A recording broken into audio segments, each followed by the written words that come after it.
படிப்பு விட்டு சேனல்ல இப்ப என்ன பார்க்க போறோம் அப்படின்னா டிசம்பர் 22 மற்றும் 23ஆம் தேதிக்கான கரண்ட் அஃபேர் தான் பார்க்க போறோம். இதுல என்ன கொடுத்திருக்காங்க அப்படின்னா 55வது ஜிஎஸ்டி கவுன்சில் கூட்டம் வந்து எங்க நடந்துச்சு அப்படின்னா ராஜஸ்தான்ல ஜெய்சல்மர்ல நடந்துச்சு. செறிவூட்டப்பட்ட அரிசியோட ஜிஎஸ்டி சதவீதத்தை வந்து குறைச்சிருக்காங்க. 12% இருந்து 5% குறைச்சிருக்காங்க. சரிங்களா? இதே மாதிரி கேரமல் பாப்கார்ன் இருக்கு இல்லையா, அதுக்கு 18%, நார்மல் பாப்கார்னுக்கு வந்து 12%, ஓப்பன் பாப்கார்ன் அதாவது வந்து நார்மலா ஓப்பனா வாங்குவோம் இல்லையா, அந்த இதுலலாம் தேட்டர்லாம் வாங்குற ஓப்பன் பாப்கார்னுக்கு வந்து 5%-ஆகவும் குறைச்சிருக்காங்க. சரிங்களா? இதுக்கப்புறம் வந்து எலக்ட்ரிக் கார் இருக்குல்ல, இரண்டாவது முறையாக யூஸ் பண்ண செகண்ட் ஹேண்ட் கார்ஸ் எல்லாத்துக்கும் வந்து ஜிஎஸ்டி வந்து விதிச்சிருக்காங்க 18% அப்படிங்கிறது. இது ரொம்ப ரொம்ப முக்கியம். இது அடுத்து என்ன பார்க்க போறோம் அப்படின்னா, பிரதமர் அவர்கள் வந்து எங்க போனாங்க அப்படின்னா குவைத்துக்கு போனாங்க. அங்க போனப்ப என்ன இருக்கு அப்படின்னா, ராமாயணத்தை அரபு மொழியில மொழிபெயர்த்திருக்காங்க. மொழிபெயர்த்தது யார் அப்படின்னா அப்துல்லா அல் பருன் அப்படிங்கிறவர் தான் வந்து மொழிபெயர்த்திருக்காரு. 2 நாள் பயணமாக குவைத் சென்றார் அப்படின்னு சொல்லியிருப்பாங்க. இதுக்கு முன்னாடி யார் போனா அப்படின்னா இந்திரா காந்தி அவர்கள் தான் போயிருப்பாங்க. ரொம்ப வருஷங்களுக்கு அடுத்து வந்து நம்ம இந்திய பிரதமர் இப்ப வந்து குவைத்துக்கு போயிருக்காங்க. ஓகே, அடுத்து நம்ம பார்க்க போறது என்ன அப்படின்னா, யுஎன் முதலாவது தியான தினம் கொண்டாடப்படுது. எப்பல இருந்து கொண்டாடப்படுது அப்படின்னா, இப்பதான் இந்த வருஷத்துல தான் சொல்லியிருக்கோம். இந்தியா தான் வந்து இது சிபாரிசு செஞ்சாங்க. இந்த மாதிரி வந்து ஒரு தியான தினம் அப்படிங்கறத டிசம்பர் 21 வந்து கொண்டாடணும் அப்படின்னு சொல்லி கொடுத்திருப்போம். வேர்ல்டு மெடிடேஷன் டே அப்படிங்கிறது. சரிங்களா? இது என்ன சொல்றாங்க அப்படின்னா வசந்த சங்கராந்தி அப்படின்றது சொல்றாங்க. சரிங்களா? யுஎனோட ஹெட் குவார்டர்ஸ் எங்க இருக்கு? நியூயார்க்ல இருக்கு. சரிங்களா? ஓகே, இதுக்கு அடுத்து சர்வதேச யோகா தினம் எப்ப? ஜூன் 21. இது எப்பல இருந்து கொண்டாடப்படுது அப்படின்னா 2014 இருந்து கொண்டாடப்படுது. சரிங்களா? இது என்ன சொல்லுவாங்க அப்படின்னா கோடை சங்கராந்தி அப்படின்னு சொல்லுவாங்க. அப்ப ஜூன் 21 என்ன சொல்லுவாங்க? கோடை சங்கராந்தினும், டிசம்பர் 21 வந்து என்ன சொல்லுவாங்க அப்படின்னா வசந்த கால சங்கராந்தி அப்படின்னு சொல்லியும் சொல்றாங்க. இப்ப இந்த ரெண்டு டேட்டும் ரொம்ப முக்கியம். சர்வதேச யோகா தினம் அப்படின்னு சொல்லி எடுத்துக்கிட்டோம் அப்படின்னா ஜூன் 21, சர்வதேச தியான தினம் அப்படின்னு சொல்லி எடுத்துக்கிட்டோம்னா டிசம்பர் 21. இது ரெண்டையும் ஞாபகம் வச்சுக்கோங்க. சரிங்களா? இதுக்கு அடுத்து பார்க்க போறது என்ன அப்படின்னா சாங்காய் ஹாப் ஃபேக்ட் அப்படிங்கிறது. சாங்கியோ ஹாப் ஃபேக்ட் அப்படிங்கிறது, அதாவது இது இந்தியாவுக்கும் வியட்நாமுக்கும் இடையேயான கடற்படை பயிற்சி வந்து ஸ்டார்ட் ஆயிருக்கு. சரிங்களா? இந்தியாவுக்கும் வியட்நாமுக்கும் இடையேயான கடற்படை பயிற்சி. ஓகே, அடுத்து வேர்ல்டு பாக்ஸிங் கப் ஃபைனல் 2025 எங்க நடக்க போகுது அப்படின்னா இந்தியால தான் நடக்க போகுது. சரிங்களா? இந்தியா தான் ஹோஸ்ட் பண்றாங்க.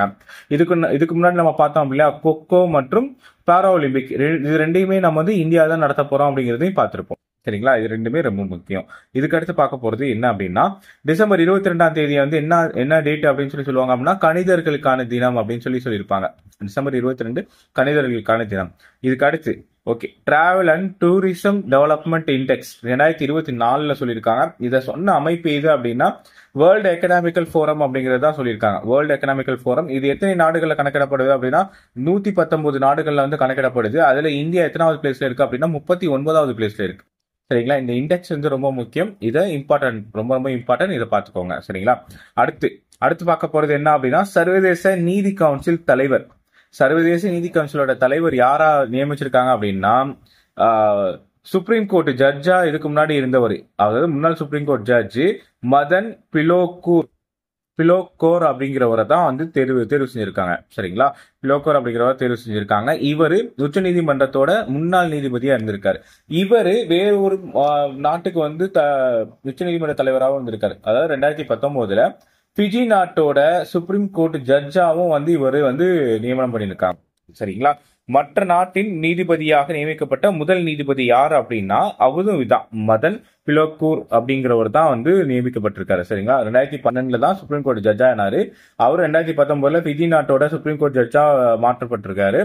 சரிங்களா? இவர் இப்ப என்ன ஆகுது, சர்வதேச நீதிமன்ற கவுன்சிலுக்கு, யுஎனோட சர்வதேச நீதிமன்ற கவுன்சிலுக்கு வந்து தலைவராக தேர்ந்தெடுக்கப்பட்டிருக்காரு.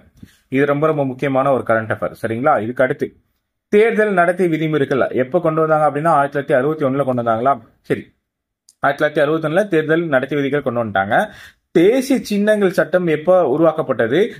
தேர்தலுக்கான விதிகள் எதுல இருந்து எது வரைக்கும் ஸ்டார்ட் ஆகுது அப்படிங்கறதையும் நீங்க சொல்லுங்க. சரிங்களா? இது என்னங்கறத கமெண்ட்ல போடுங்க, நம்ம பாத்துக்கலாம். சரி, அடுத்து மெடல் ஆஃப் எஃபிஷியன்சி அப்படின்னு சொல்லி ஒரு விருது கொடுக்கறாங்க. எங்க யார் கொடுக்கறா அப்படின்னா பக்ரைனில் உயரிய விருது பெறும் முதல் வெளிநாட்டவர் அப்படிங்கிற பெருமையை வந்து இந்தியர் வந்து பெறாரு. சரிங்களா, இந்தியர் வந்து பெறாரு.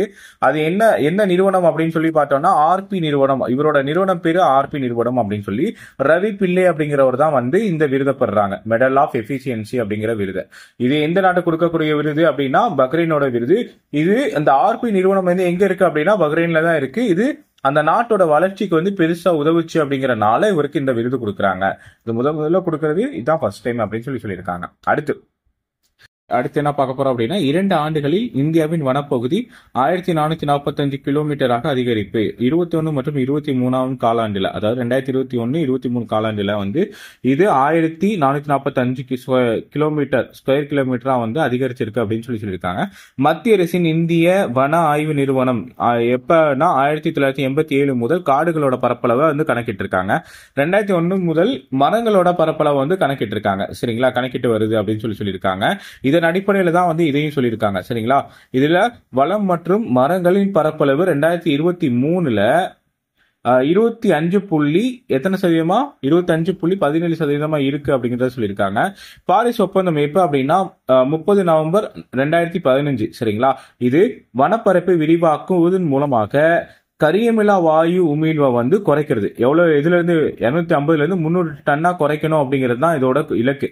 இலக்கு வந்து எப்ப நிர்ணயிச்சிருக்காங்க அப்படின்னா 2030 வரைக்கும் இலக்கு குறைக்கணும் அப்படின்னு சொல்லி இலக்கு நிர்ணயிச்சிருக்காங்க.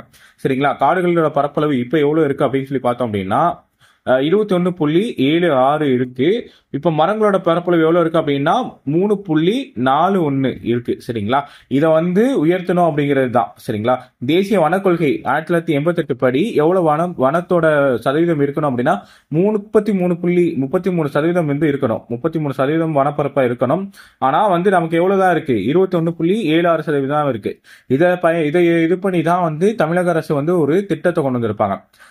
பசுமை தமிழ்நாடு அப்படிங்கிற ஒரு திட்டத்தை கொண்டு வந்திருப்பாங்க. இது வந்து எதுக்காக கொண்டு வரப்பட்ட திட்டம் அப்படின்னா காடுகளோட பரப்பளவை வந்து அதிகரிக்கணும் அப்படிங்கிறது தான் இதோட நோக்கமே. சரிங்களா, வனம் மற்றும் மண் பரப்பை வந்து அதிகமா இருக்க மாநிலங்கள் எது அப்படின்னு சொல்லும், வனம் மற்றும் மரத்தோட பரப்பு வந்து அதிகமா இருக்கக்கூடிய மாநிலம் அப்படின்னு சொல்லி எடுத்துக்கிட்டோம் அப்படின்னா மத்திய பிரதேஷ் ஃபர்ஸ்ட். சரிங்களா, 85,724 ஸ்கொயர் கிலோமீட்டர் வரைக்கும் இருக்கு. செகண்ட் வந்து ஆந்திர பிரதேஷ் வந்து 67,000 கிலோமீட்டர், மகாராஷ்டிரா 65,000 கிலோமீட்டரோட 3வது இடத்துல இருக்கு. ஃபர்ஸ்ட் மத்திய பிரதேஷ், செகண்ட் ஆந்திர பிரதேஷ், அடுத்து மகாராஷ்டிரா. சரிங்களா, இதுவே காடுகளின் பரப்பளவை வச்சு எடுத்துக்கிட்டோம் அப்படின்னா மத்திய பிரதேஷ் ஃபர்ஸ்ட், செகண்ட் வந்து ஆந்திர பிரதேஷ், அடுத்து சத்தீஸ்கர். சரிங்களா, ஓகே. இதுல புவியியல் பரப்பை ஒப்பிடும்போது காடுகளின் பரப்பு எவ்வளவு அப்படின்னா லட்சத்தீவு ஃபர்ஸ்ட், அடுத்து மிசோரம் செகண்ட், தேர்டு வந்து அந்தமான் அண்ட் நிக்கோபார் தீவுகள் அப்படின்னு சொல்லியிருப்பாங்க. சரிங்களா, இது ரொம்ப ரொம்ப முக்கியம். இது வந்து எடிட்டோரியல் பேஜ்ல இருந்து கொடுத்தது. இது நம்ம குரூப் 2 சிலபஸ்க்கு வந்து யூஸ் ஆகும். சரிங்களா, அதுக்கு அடுத்து பார்க்க போறது என்னன்னா ஐரோப்பிய விண்வெளி மையத்துடன் இஸ்ரோ ஒப்பந்தம். என்ன அப்படின்னா மனிதர்களை விண்வெளிக்கு அனுப்பும் திட்டம் என்ன, அது நம்மளோட திட்டம் வந்து கங்கனியான் அப்படிங்கிற ஒரு திட்டம். அதுல ஒரு பகுதியா ஐரோப்பிய விண்வெளி மையத்துடன் சேர்ந்து இஸ்ரோவும் ஒப்பந்தம் போட்டிருக்காங்க. அது என்ன ஒப்பந்தம் அப்படின்னு சொல்லி பார்த்தோம் அப்படின்னா ஆக்சியம் அப்படிங்கிறது AXIOM. சரிங்களா, AXIOM அப்படிங்கிற இந்த திட்டத்தை வந்து போட்டிருக்காங்க. AXIOM 4 அப்படிங்கிறது. சரிங்களா, ஒருங்கிணைந்து பயிற்சி செய்யறாங்க. இதுல ஆய்வு மேற்கொள்ள போறாங்க அப்படின்றது ரொம்ப ரொம்ப முக்கியம்.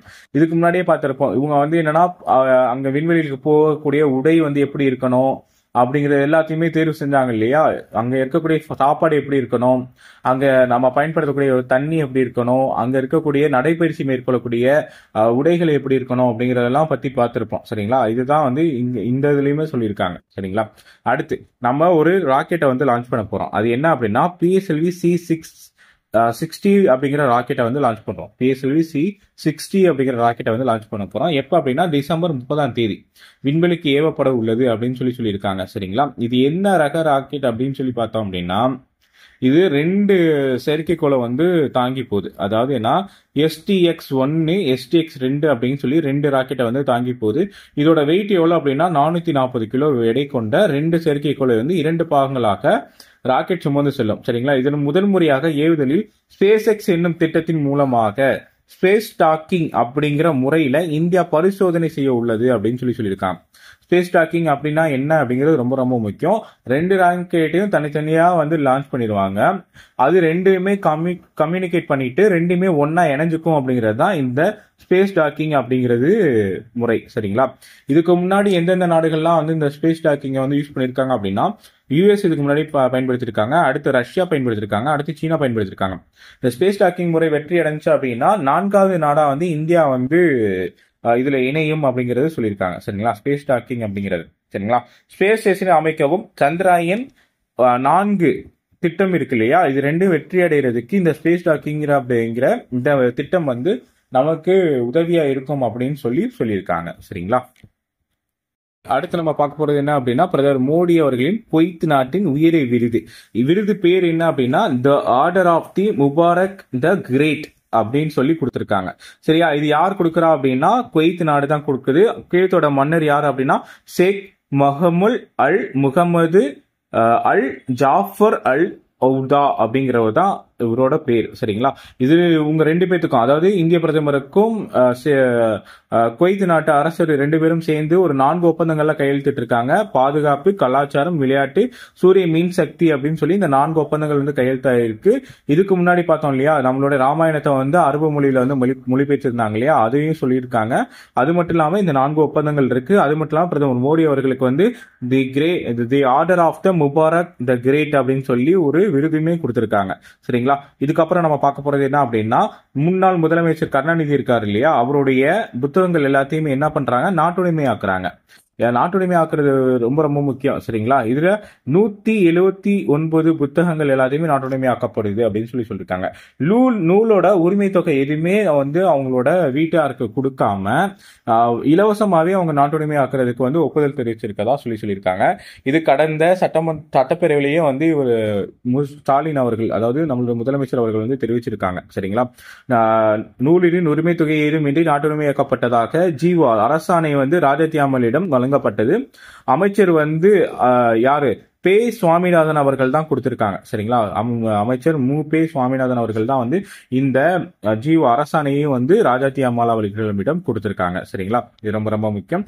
இதுக்கு ஓகே, அடுத்து நம்ம பார்க்க போறது என்ன அப்படின்னா, திருவள்ளுவர் சிலைக்கான வெள்ளி விழா 25 ஆண்டுகள் நிறைவு அப்படின்னு சொல்லியிருக்காங்க.